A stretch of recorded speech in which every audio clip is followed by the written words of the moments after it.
बिस्मिल्लाहिर्रहमानिर्रहीम, अस्सलाम वालेकुम, वेलकम बैक। और लेक्चर नंबर 31 में आज हम देखेंगे जी क्लाउड फ्रंट।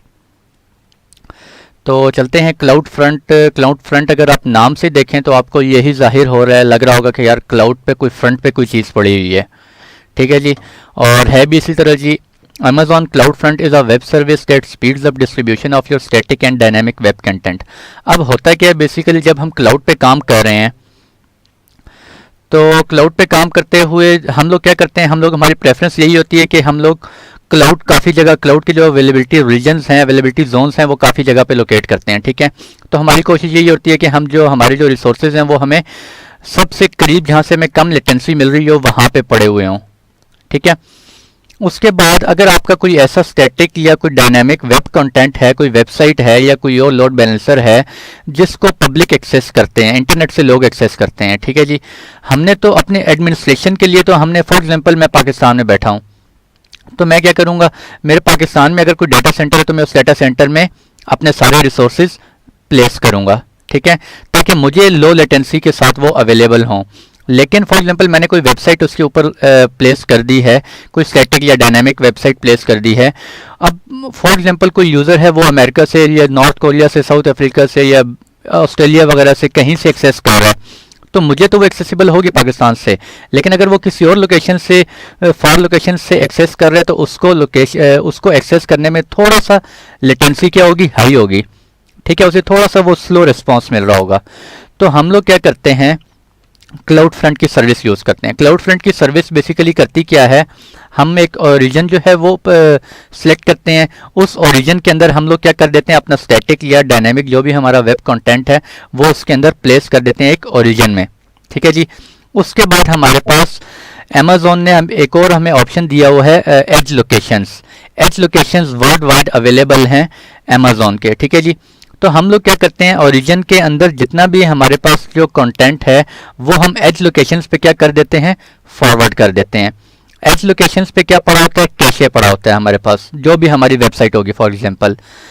तो उस कैशे से बेसिकली, फॉर एग्जांपल अब क्या है, मैंने पाकिस्तान में एक ओरिजिन सेलेक्ट किया, उसके अंदर सारा डाटा मैंने अपना कॉन्टैक्ट रख दिया। वो रखने के बाद मैंने एज लोकेशन सेलेक्ट कर लिए। मैंने एज लोकेशन सेलेक्ट किए जी, एशिया, यूरोप, अफ्रीका, ऑस्ट्रेलिया, जो भी मैं एज लोकेशन सेलेक्ट करना चाह रहा हूँ वो मैंने एज लोकेशन सेलेक्ट किए। अब मेरा यूज़र फॉर एग्जांपल एक ऑस्ट्रेलिया में एक यूज़र बैठा हुआ है, उसको ये वेब कंटेंट उसने अक्सर एक्सेस करना होता है, तो वो क्या करेगा, वो जब रिक्वेस्ट फॉरवर्ड करेगा ये कंटेंट एक्सेस करने के लिए, तो उसकी रिक्वेस्ट जो है वो मेरे ओरिजिन तक नहीं आएगी, मेरे पाकिस्तान में जो डाटा सेंटर है वहाँ तक नहीं आएगी। वो उसकी रिक्वेस्ट कहाँ आएगी, एज लोकेशन के पास जाएगी। ठीक है जी, जो उसको सबसे क्लोज एज लोकेशन होगा, जहाँ से लेटेंसी उसको सबसे कम मिल रही होगी, वहाँ पे उसकी रिक्वेस्ट जा रही होगी यूज़र की। तो क्लाउड फ्रंट क्या करता है, delivers your content through a worldwide network of edge locations. ठीक है जी, तो आपका जो क्लाउड फ्रंट है वो ओरिजिन से डाटा जो है वो फॉरवर्ड कर रहा होता है एज लोकेशंस के ऊपर, और फिर एज लोकेशंस आपके डिफरेंट जगहों पे प्लेस करते हैं worldwide. I think more than 50 edge locations इस वक्त अमेजोन के पास हैं। आप उन एज लोकेशंस पे डाटा कैशे करवा दें, आपके जब यूज़र आएंगे तो वो उन एज लोकेशन से डाटा एक्सेस कर रहे होंगे, ना कि आपके ओरिजिन के पास आ रहे होंगे। अगर ओरिजिन के पास आएंगे तो वो उसमें थोड़ा सा उन्हें टाइम लग सकता है। अच्छा, मैंने सारी थ्योरी जो है वो एक्सप्लेन कर दी है, अब ये सारा कुछ वही लिखा हुआ है, लेकिन फिर भी मैं एक दफ़ा पढ़ के आपको समझाता जाता हूँ। When an end user request content that you are serving with CloudFront, the user is routed to the edge location that provides the low latency, so content is delivered with the best possible performance. ठीक है जी, जब and user request करता है आपका content access करने के लिए cloud front के थ्रू, तो यूजर को राउट किस तरफ कर दिया जाता है, एज लोकेशन की तरफ, ताकि उसको लो लेटेंसी से डाटा जल्दी से जो भी वो एक्सेस करना चाह रहा है वो बेस्ट परफॉर्मेंस के साथ एक्सेसिबल हो जाए। If the content is already in that edge location, अब एज लोकेशन में डाटा कैसे जाता है वो हम देखते हैं अभी। CloudFront delivers it immediately. If the content is not currently the edge location, CloudFront retrieves it from an Amazon S3 bucket और एन HTTP सर्वर। अब आपके क्या एज लोकेशन में, तो मैंने आपको बताया है कि क्या पड़ा होता है, कैशे डाटा पड़ा होता है। आपका मेन डाटा कहाँ पे पड़ा होता है, आपके ओरिजिन में पड़ा होता है। आई थिंक यहाँ पे एक डायग्राम है, मैं डायग्राम से, हाँ ये है, डायग्राम से मैं आपको सही समझाता हूँ। फॉर एग्जांपल ये जी, चलें सपोज करें ये जो है ना US वर्जीनिया पे, नॉर्थ वर्जीनिया में पड़ा हुआ है मेरा ओरिजिन, मैंने वहाँ पे अपना जो है एक वेबसाइट प्लेस कर दी है। अब ये एक यूज़र है, वो है नॉर्थ कोरिया में है फॉर एग्जांपल, ये ऑस्ट्रेलिया में है, ये ब्रिटिश में है, और ये इंडिया में है, ये साउथ अफ्रीका में है। अब ये देखें, ये वाला जो यूज़र है ये बिल्कुल इसके करीब है। अगर ये इसको एक्सेस करने की कोशिश करेगा तो क्या होगा, इसको जल्दी से डेटा एक्सेस हो जाएगा विद लो लेटेंसी। अगर ये डेटा एक्सेस करने की कोशिश करेगा फ्रॉम ऑस्ट्रेलिया से, अगर कोई एक्सेस करने की कोशिश कर रहा है तो क्या होगा, ये डेटा उसको हाई लेटेंसी के साथ अवेलेबल तो होगा, एक्सेस तो हो जाएगा, लेकिन उसे थोड़ा सा टाइम लग जाएगा, उसे लेटेंसी हाई मिल रही होगी। ठीक है, तो हम लोग क्या करते हैं यहाँ पे एज लोकेशन बना देते हैं। एक एज लोकेशन इधर, एक एज लोकेशन यहाँ पे, एक एज लोकेशन यहाँ पे, एक यहाँ पे, एक यहाँ पे। आई थिंक आगे डायग्राम मेरे पास है, मैं आपको वहीं से बताऊंगा एज लोकेशन के बारे में। तो CDN हमारे पास क्या होता है जी, content delivery network is a system of distributed servers that deliver web pages and other web content to a user based on the geographical locations of the user। तो CDN बेसिकली क्या कर रहा होता है, आपके डिस्ट्रीब्यूटेड सर्वर्स होते हैं, इसके अंदर ये आपका जो कंटेंट है ये आपके यूजर्स को प्रोवाइड कर रहे होते हैं according to the geographical location. अगर कोई यूजर जो है वो आपका ऑस्ट्रेलिया में है तो ऑस्ट्रेलिया के जो सबसे करीब एक यहाँ पे एज लोकेशन पड़ा होगा, CDN क्या करेगा, आपके यूजर की रिक्वेस्ट उस एज लोकेशन के पास फॉरवर्ड करेगा कि वहां से आप कंटेंट अपना एक्सेस करें। The origin of the web page and the content delivery server. ठीक है, क्लाउड फ्रंट के अंदर हमारे पास 3 टर्मिनोलॉजीज यूज हो रही होती हैं। कौन सी जी, एज लोकेशन, ओरिजिन और डिस्ट्रीब्यूशन। एज लोकेशन क्या होती है, this is the location where content will be cached. आपका कंटेंट कहाँ उस एज लोकेशन में क्या हो रहा होता है, कैशे हो रहा होता है from origin. This is separate to AWS region availability zone. ये AWS रीजन और अवेलेबिलिटी जोन का इसके साथ कोई रिलेशन नहीं है। ठीक है जी, ये टोटली जो है वो क्या है, सेपरेट है AWS रीजन और अवेलेबिलिटी जोन से। एज लोकेशन सेपरेट होती हैं। नेक्स्ट है जी origin. This is the origin of all the files that the CDN will distribute. अच्छा, अब ओरिजिन, आपका ओरिजिन जो है वो आपका S3 बकेट भी हो सकता है, EC2 इंस्टांस भी हो सकता है, कोई लोड बैलेंसर हो सकता है, राउट 53 हो सकता है। ये राउट 53 आगे जाके हम देखेंगे। EC2 इंस्टांस हमने देख लिए, elastic load balancer for example elastic load balancer है, उसके ऊपर आपकी रिक्वेस्ट आ रही है। वो रिक्वेस्ट कभी आपको ऑस्ट्रेलिया से कोई यूज़र एक्सेस करने की कोशिश कर रहा है, कोई जो है वो नॉर्थ कोरिया से कर रहा है, कोई साउथ अफ्रीका से कर रहा है, तो आप लोग क्या करते हैं, उसे क्लाउड फ्रंट के थ्रू अगर हम कन्फिगर कर देते हैं तो डेटा हमारा क्या हो रहा होगा, ओरिजिन से एज लोकेशंस में जा रहा होगा। फिर यूजर्स जो है वो उनकी जो नियरेस्ट एज लोकेशन होगी वहां से उनको डाटा एक्सेसिबल होगा। तो ओरिजिन में आपका क्या पड़ा होता है, सारी ऑल फाइल्स आपकी पड़ी होती हैं। तमाम फाइल्स आपकी बेसिकली जो फिजिकली फाइल्स होती हैं वो एग्जिस्ट कहाँ कर रही होती हैं जी, ओरिजिन में। डिस्ट्रीब्यूशन क्या होता है, this is the name given the CDN which consist of edge location. तो इसके अंदर हम क्या करते हैं, एज लोकेशंस डिफाइन कर देते हैं और इसको हम क्या बोलते हैं जी, डिस्ट्रीब्यूशन। अब ये मेरे पास एक डायग्राम है, इस डायग्राम में आप देखें ये मेरे पास क्या है जी, ओरिजिन, और ये मेरे वर्ल्ड वाइड काफ़ी सारे यूजर्स हैं। ठीक है, आप देखें तो कुछ यूजर्स आपको करीब नजर आ रहे हैं, ये यूजर करीब है, ये कुछ करीब है, ये थोड़ा सा दूर है, ये यूजर करीब है, ये कुछ दूर है, ये बहुत ज़्यादा दूर है। अगर ये यूजर इस कंटेंट को, ये कंटेंट फॉर एग्जांपल वेबसाइट है या कोई इलास्टिक लोड बैलेंसर है या कोई EC2 इंस्टांस है, इन 3-4 चीज़ों में से कुछ भी हो सकता है। तो अगर ये यूज़र इसको एक्सेस करने की कोशिश करेगा तो उसको एक्सेसिबल तो होगा, लेकिन वो क्या होगा, हाई लेटेंसी से एक्सेस हो रहा होगा। अच्छा, इस डायग्राम में आप देखें तो ये हमने क्या कर दिया है, एज लोकेशंस डिफाइन कर दिए हैं। एज लोकेशंस ये ऑलरेडी AWS ने, अमेजोन ने जो डिफाइन किए हुए हैं, प्लेस किए हुए हैं। ठीक है, हमने जस्ट सेलेक्ट करने हैं कि किस किस एज लोकेशन पे हमें पता होगा कि हमारे यूजर्स जो है ना मोस्टली वो ऑस्ट्रेलिया में बैठे हुए हैं या साउथ अफ्रीका में हैं या वर्जीनिया में हैं या US के किसी और से जगह पे हैं। ठीक है, तो आपने उसके अकॉर्डिंगली एज लोकेशन जो है वो सिलेक्ट करने होंगे। अब ये मैंने क्या कर दिया जी, एज लोकेशन सिलेक्ट कर दिए हैं। अब यूजर्स की रिक्वेस्ट क्या होगी, अब यूजर्स की रिक्वेस्ट कहाँ जा रही है, ये देखें इस एज लोकेशन के पास जा रही है। इस यूजर की रिक्वेस्ट इस एज लोकेशन के पास गई है और एज लोकेशन बेसिकली किसके साथ सिंक हो रहा होता है, आपके ओरिजिन के साथ। ठीक है, अब ये देखें, अब यूजर्स जितने भी ये यूजर्स है इनकी जो रिक्वेस्ट है वो क्या हो रही है, डायरेक्ट ओरिजिन के पास नहीं जा रही बल्कि एज लोकेशन के पास जा रही है। और एज लोकेशन के पास जो कंटेंट होगा वो क्या होगा, अच्छा अब होता क्या है, बेसिकली ये यूज़र है फॉर एग्जांपल, इस यूज़र ने रिक्वेस्ट की जिसने ये वेबसाइट एक्सेस करनी थी www.urduitacademy.com फॉर एग्जांपल। तो इस यूज़र की रिक्वेस्ट कहाँ जाएगी, एज लोकेशन के पास जाएगी। एज लोकेशन फर्स्ट जो यूज़र होता है वो थोड़ा सा टाइम लेता है क्योंकि एज लोकेशन क्या करता है, आपका जो एज लोकेशन है वो ओरिजिन के साथ डेटा से लेकर आता है। ठीक है, और यहाँ पे फिर अपने पास जो है वो कैशे में प्लेस कर लेता है और फिर आपकी रिक्वेस्ट जो है वो एज लोकेशन रिसीव कर रहा होता है। अब कैशे जो है वो कुछ टाइम पीरियड होता है, टीटीएल होता है, जितना टाइम टू लिव आप सेलेक्ट करना चाहें, आई थिंक 1 डे होता है मिनिमम। अब नेक्स्ट जो यूजर्स आएंगे, ये फर्स्ट यूजर आया वो एज लोकेशन के पास आया, एज लोकेशन से डेटा ओरिजिन से होके एज लोकेशन में आ गया। अब फॉर एग्जांपल अगला यूजर आएगा तो वो क्या करेगा, अगले यूजर की ये देखिए रिक्वेस्ट आपको ग्रीन में नजर आ रही है। इस यूजर ने डायरेक्ट एज लोकेशन पे आया और इसने अपना डेटा एक्सेस कर लिया, जो भी इसको कंटेंट एक्सेस करना था। ये यूजर आया, ये एज लोकेशन के पास गया, इसको फौरन से पहले एक्सेसिबल हो गया, ठीक है। अगर अब आप देखें तो अब इनको लो लेटेंसी के साथ जितने भी ये ग्रीन यूजर्स आपको नजर आ रहे हैं, ग्रीन एरोज, इन यूजर्स को जो है वो लो लेटेंसी के साथ डाटा एक्सेसिबल हो रहा है, ठीक है। तो जो फर्स्ट यूजर होता है, फर्स्ट यूजर को हो सकता है आपके थोड़ा सा टाइम लग जाए, क्योंकि उसने ओरिजिन से डाटा कैशे करके लाना होता है, लेकिन उसके बाद जितने भी यूजर्स होंगे वो सारे क्या होंगे, एज लोकेशन से आपका डाटा कंटेंट एक्सेस कर रहे होंगे।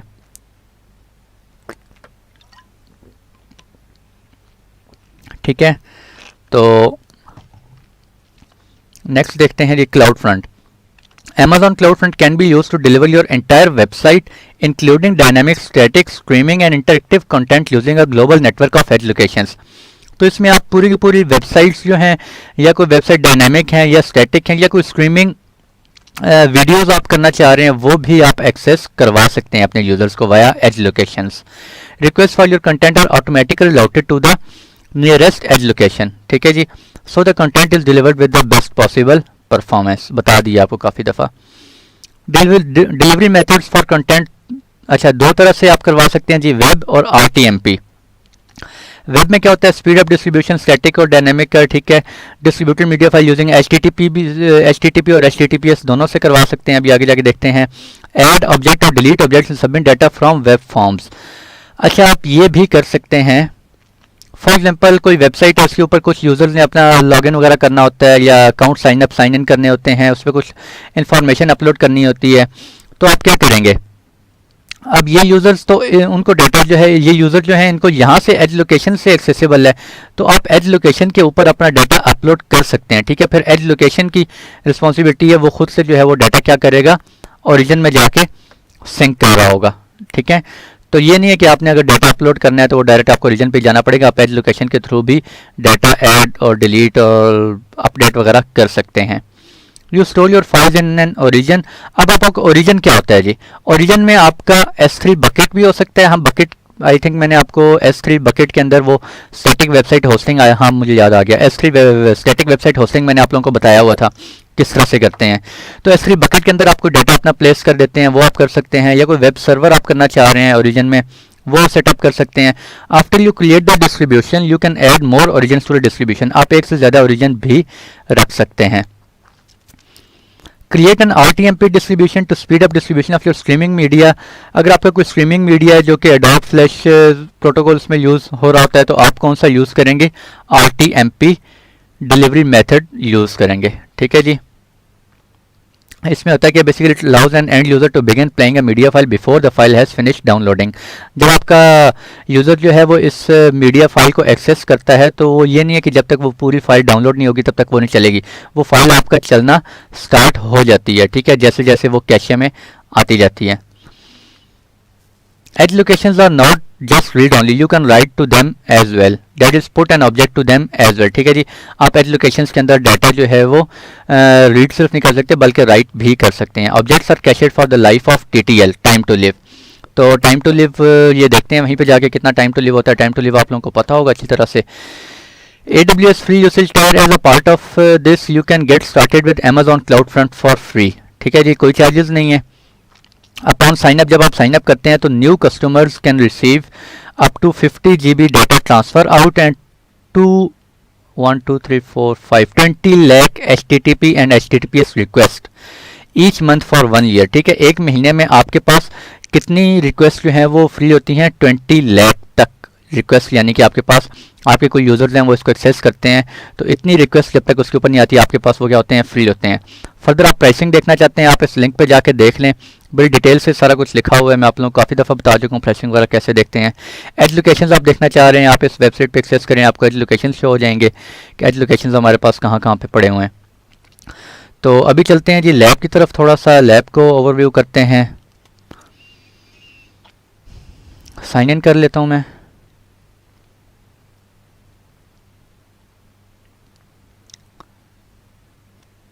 सर्विसेज में जाएं और यहाँ पे आप स्क्रॉल डाउन करें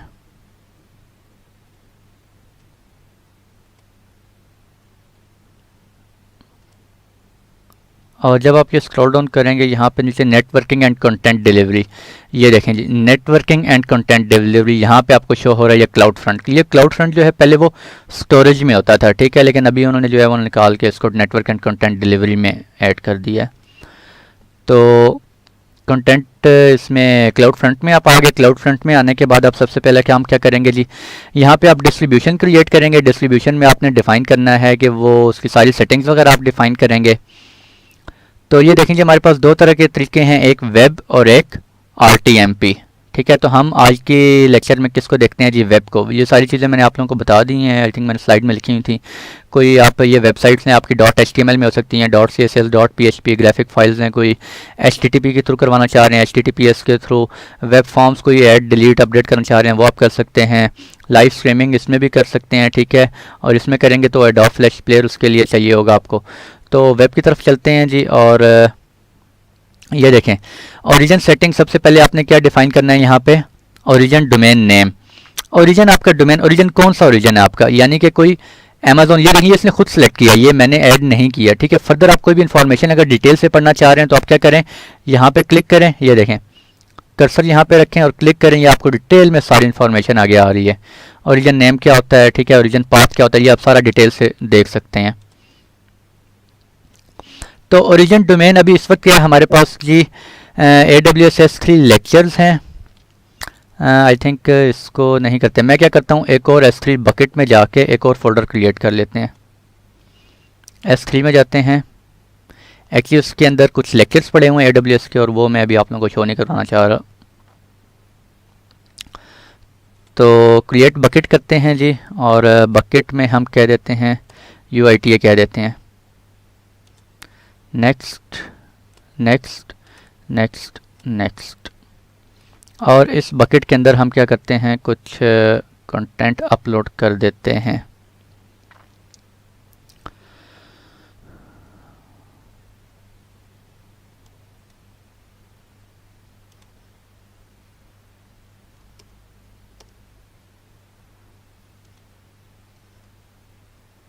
अच्छा जी, लेक्चर्स यहाँ पे एक्चुअली एक पड़ा हुआ था, ये वाटर मार्क में ये करना चाह रहा था, अपलोड कर देते हैं। इसको अपलोड करने के बाद हम क्या करेंगे, मेक पब्लिक कर देते हैं ताकि हमें ये पब्लिक से एक्सेसिबल हो जाए। अब ये देखें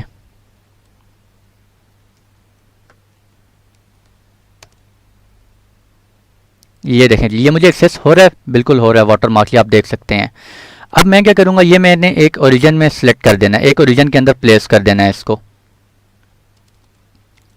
ये देखें सर्विसेज में जाते हैं, दोबारा क्लाउड फ्रंट में जाते हैं और क्लाउड फ्रंट में जाके हम क्या करते हैं, क्रिएट डिस्ट्रीब्यूशन, गेट स्टार्टेड।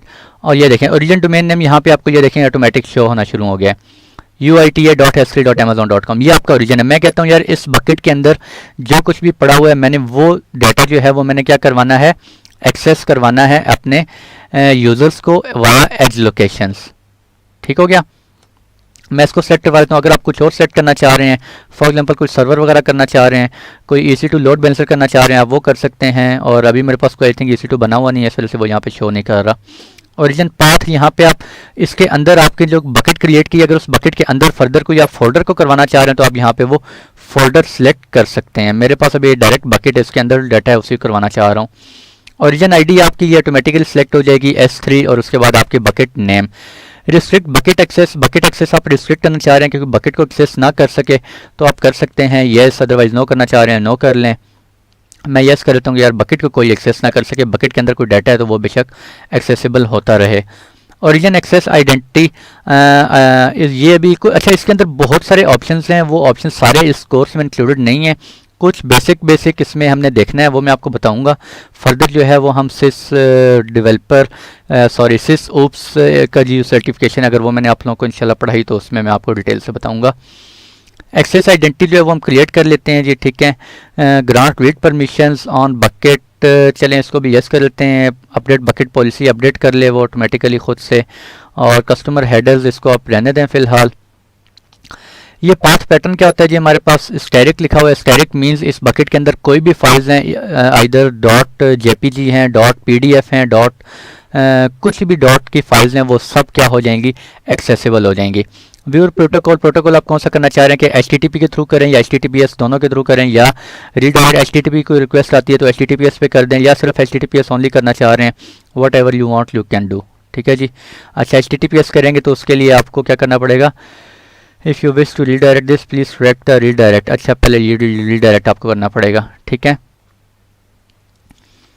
उसके बाद ये अलाउ एचटीटीपी मेथड्स में ये आपको कहता है गेट हेड, कि सिर्फ रिक्वेस्ट आपने रिसीव करनी है या फर्दर कोई और ऑप्शन सेलेक्ट करना चाह रहे हैं। अगर आप ये ऑप्शन सेलेक्ट कर देते हैं तो इसमें वो आपको क्या कह रहा है कि आपका जो एज लोकेशन में डाटा कैशे हो रहा होगा फ्रॉम दिस ओरिजिन, उसके अंदर क्या होगा, पुट, पोस्ट, पैच, डिलीट, आप कुछ भी कर सकते हैं। डाटा एज लोकेशन के अंदर पुट भी कर सकते हैं, डिलीट भी कर सकते हैं, पोस्ट भी कर सकते हैं, गेट भी कर सकते हैं।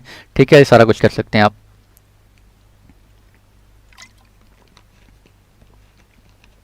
उसके बाद है जी फील्ड लेवल इंक्रिप्शन, रहने दें फिलहाल। कैशे एचटीटीपी मेथड्स में ये आपका जो है वो डाटा जो है वो कैशे कर रहा होता है बाय डिफ़ॉल्ट। इतनी डिटेल में इसको भी नहीं करना हमने। कैशे बेस्ड ऑन हेडर्स, इसको भी रहने दें। ऑब्जेक्ट कैशिंग आप कस्टमाइज़ कर सकते हैं। ठीक है जी।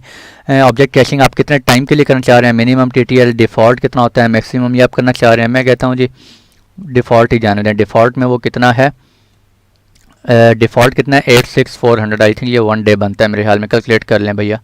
ठीक है जी। फॉरवर्ड कुकीज़ आप फॉरवर्ड करना चाह रहे हैं, नन, अभी इसको रहने दें सारी सेटिंग। स्मूथ स्ट्रीमिंग रहने दें अभी इसको भी। रिस्ट्रिक्ट व्यूअर एक्सेस, ठीक है। साइंड यूआरएल और साइंड कुकीज़ रहने दें इसको भी। Compress object automatically, no need to compress. अच्छा, ये देखें डिस्ट्रीब्यूशन सेटिंग में आप सेलेक्ट कर रहे हैं use only US, Canada and Europe, सिर्फ इसके अंदर जो आपके एज लोकेशन है, या use only US, Canada, Europe and Asia, इसके अंदर आपके कोई एज लोकेशन, जितने भी एज लोकेशन है AWS ने प्लेस किए हुए हैं उनमें आप करना चाह रहे हैं, या यूज़ ऑल एज लोकेशंस। ठीक है, बेस्ट परफॉर्मेंस, तो हम ऑल एज लोकेशंस कर देते हैं कि जितने भी एज लोकेशंस हैं उन सब के अंदर हमारा क्या हो जाए, ये डाटा क्या हो जाए, वहाँ पे एज लोकेशंस में चला जाए। उसके बाद हमारे पास AWS WAF। अच्छा, ये हमारे पास वेब एप्लीकेशन का होता है, इसको भी फ़िलहाल रहने दें। अल्टरनेट डोमेन नेम्स आप खुद से रखना चाह रहे हैं। हमारे पास जो बनेगी वो इस वक्त डोमेन नेम क्या आ रहा होगा, हमारा जो बकेट नेम, उसके बाद एंड पे क्या आ रहा होगा, समथिंग लाइक cloudfront.net आ रहा होगा। आप अपना कुछ करना चाह रहे हैं, अल्टरनेट डोमेन नेम आप अपनी रखना चाह रहे हैं, अपना एक नेम रखना चाह रहे हैं, तो वो आप यहाँ पे रख सकते हैं। और लेकिन ये अभी हम नहीं रखेंगे क्योंकि इसको हम जो है वो राउट 53 में फ़र्दर देखेंगे डिटेल से। बाकी ये सेटिंग्स बाय डिफ़ॉल्ट रहने दें, लॉगिंग हम नहीं करना चाह रहे, और ज़रा डिटेल में हमने नहीं देखना इसको अभी। डिस्ट्रीब्यूशन स्टेट क्या कर देते हैं जी, इनेबल कर दें और क्रिएट डिस्ट्रीब्यूशन कर दें। डिस्ट्रीब्यूशन क्रिएट करने के बाद ये आपको थोड़ा सा टाइम लेता है, 10 से 15 मिनट लगेंगे आपकी ये डिस्ट्रीब्यूशन क्रिएट होने में।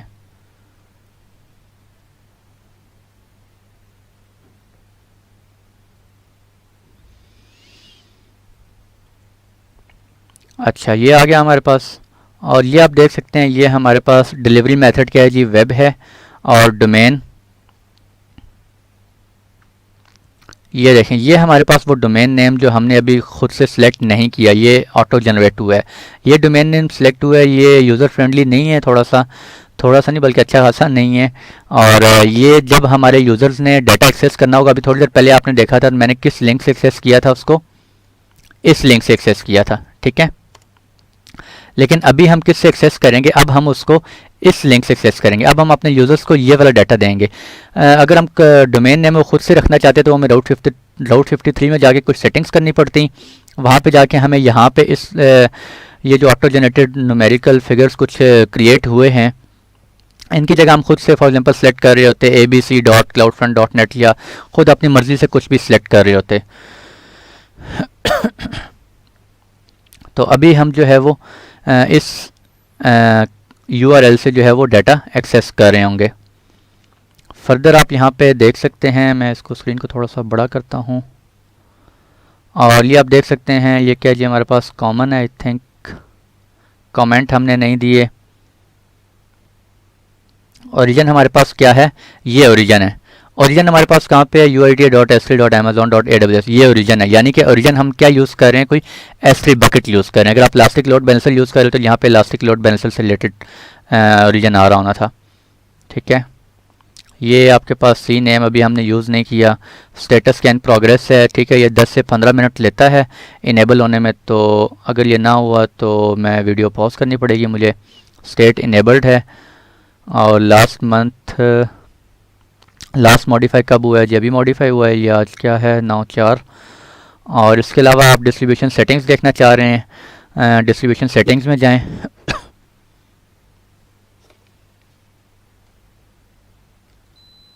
और डिस्ट्रीब्यूशन सेटिंग्स में आप जाके ये सारी सेटिंग्स देख सकते हैं जो कि हमने सारी सेटिंग्स डिफ़ाइन की हैं।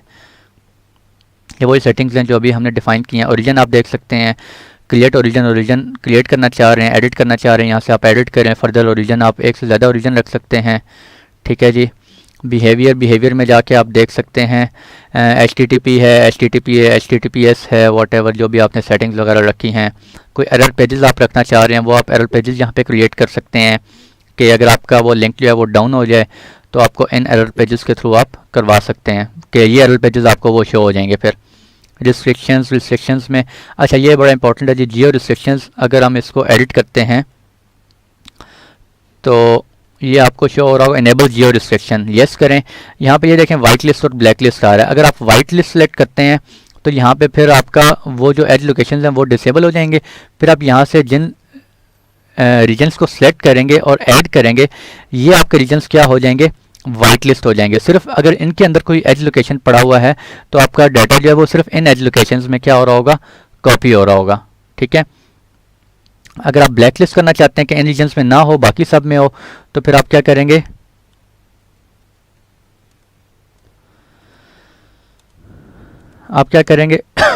सॉरी, ये रीजन सेलेक्ट करेंगे। फॉर एग्जांपल ये 3 रीजन्स ऐड किया और ये क्या हो गया जी, ब्लैक लिस्ट हो गया। इनके अंदर आपका डाटा कभी भी अब क्या होगा, कैशे नहीं होगा इन एज लोकेशंस में। इनके अलावा जितने भी रीजन हैं उन सब में क्या हो रहा होगा, कैशे होगा उन एज लोकेशंस में। ठीक है, उसके बाद यस एडिट कर दें।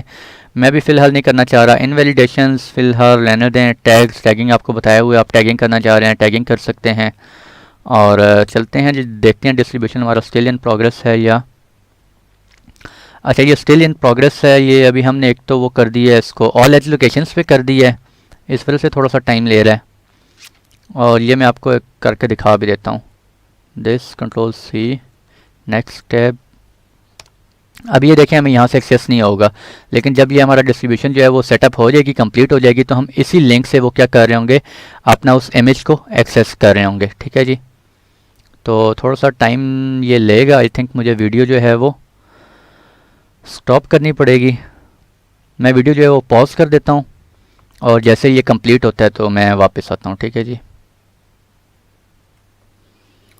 अच्छा जी, वेलकम बैक। और तकरीबन 5 मिनट गुजर चुके हैं, 5 से 7 मिनट, और ये अभी तक स्टिल इन प्रोग्रेस है। तो मुझे थोड़ा सा ये डर लग रहा है कि मैंने आधे घंटे का लेक्चर रिकॉर्ड कर लिया और ऐसा ना हो, मैं मेरे साथ एक दफ़ा पहले ऐसे हो चुका है, मैं आधे घंटे का लेक्चर रिकॉर्ड किया मैंने और मैंने इस तरह पॉज कर दिया, कुछ प्रॉब्लम हो गया। तो मैं 10 मिनट बाद आया, जब मैंने रीस्टार्ट किया, रिज्यूम करने की कोशिश की तो लेक्चर रिज्यूम ही नहीं हुआ। फिर वो काफ़ी मेरे लिए प्रॉब्लम बना और मुझे आधे घंटे का लेक्चर दोबारा से स्टार्ट करना पड़ा। तो अभी मैं आपको, फिर मैंने रिज्यूम इसलिए किया कि मैं आप लोगों को बता दूं कि अभी तक ये एक्सेस नहीं हो रहा। ठीक है, और मैं वीडियो जो है वो स्टिल दोबारा स्टॉप करने लगा हूँ, पॉज कर रहा हूँ। तो अगर ये एक्सेस हो गया मुझे, अगर मुझे कोई प्रॉब्लम ना किया वीडियो ने, मेरी दोबारा रिज्यूम होगी तो मैं आप लोगों को ज़रूर दिखाऊंगा। अगर ये ना हो गई तो भैया फिर आप लोगों से नेक्स्ट लेक्चर में मुलाकात होगी। ठीक है, तो मैं फ़िलहाल वीडियो जो है वो पॉज कर रहा हूँ, वेट करें आप लोग। अगर ना आ सका वापस तो फिर इंशाल्लाह नेक्स्ट लेक्चर में मुलाकात होगी। खुश रहिएगा, दुआ में ज़रूर याद रखिएगा। अल्लाह हाफिज़। अच्छा जी, वेलकम बैक। और ये को तकरीबन भैया आधा घंटा लगा है और आधे घंटे बाद ये जाके अभी हुआ है। उप्स, ये फिर स्टिल इन प्रोग्रेस हो गया है।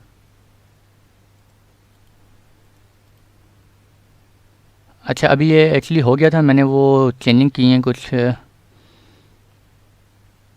अभी ये कंप्लीट हो गया था। यहाँ पे डिप्लॉय लिखा हुआ आ गया था, तो उसके बाद मैंने कुछ चेंजिंग की है, कुछ प्रॉब्लम आ रहा था, उसके बाद फिर ये इनएक्सेसिबल हो गया। अच्छा, मुझे ये एरर आ रहा था, ये मैं इसको कर रहा था, तो ये मेरे पास एरर आ रहा था एक्सेस डिनाइड का, कि उसको एक्सेस नहीं है। तो मैं भी आप लोगों को दिखाने लगा था, क्योंकि एक्चुअली मैं एक और काम में बिज़ी हूँ, काफ़ी टाइम लग गया है मुझे, आधा घंटा मुझे वेट करना पड़ गया। तो मैं वाइंड अप करना चाह रहा था और ये फिर डिप्लॉय में चला गया।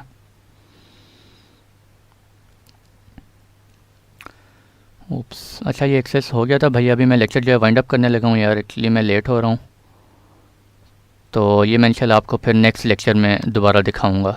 हाँ ये देखें, ये देखें, कंट्रोल वी, ये हमारे पास लिंक है, दिस वन, ठीक है। इसको मैं एंटर कर रहा हूँ और मेरे पास क्या हो रहा है, जब मैं इसको ये एंटर करता हूँ तो मेरे पास ये एरर आ रहा है, ठीक है। ये कुछ और एरर आ रहा है, इसको ज़रा मुझे ट्रबल शूट करना पड़ेगा। watermark.png ये मैंने अपलोड की है वहाँ पे, और standard storage access, I think ये वहाँ पे कुछ परमिशंस में कुछ एरर आ रहा है। बहरहाल ये एक्सेस हो गया है वाया क्लाउड फ्रंट, ठीक है। ये आप देख सकते हैं, मैं ये वाला लिंक इंटर कर रहा हूँ। ये लिंक इंटर करने से जब मैं नेक्स्ट करता हूँ, इंटर करता हूँ, तो मुझे वो उस लिंक पे ले जाता है जो कि मेरा वो है, जहाँ पे मेरा ये कंटेंट जो है वो जिस बकेट में, जिस ओरिजिन में पड़ा हुआ है, ठीक है। तो ये फिर से एक्चुअली उधर चला गया है, फिर मैं दोबारा वेट करना नहीं चाहता, तो मैं लेक्चर जो है वो वाइंड अप कर रहा हूँ भैया। नेक्स्ट लेक्चर में इंशाल्लाह मैं आपको ये लिंक ओपन करके दिखा दूँगा, ठीक है। It's working now. तो मुलाकात होती है आप लोगों से नेक्स्ट लेक्चर में, तब तक के लिए अल्लाह हाफ़िज़।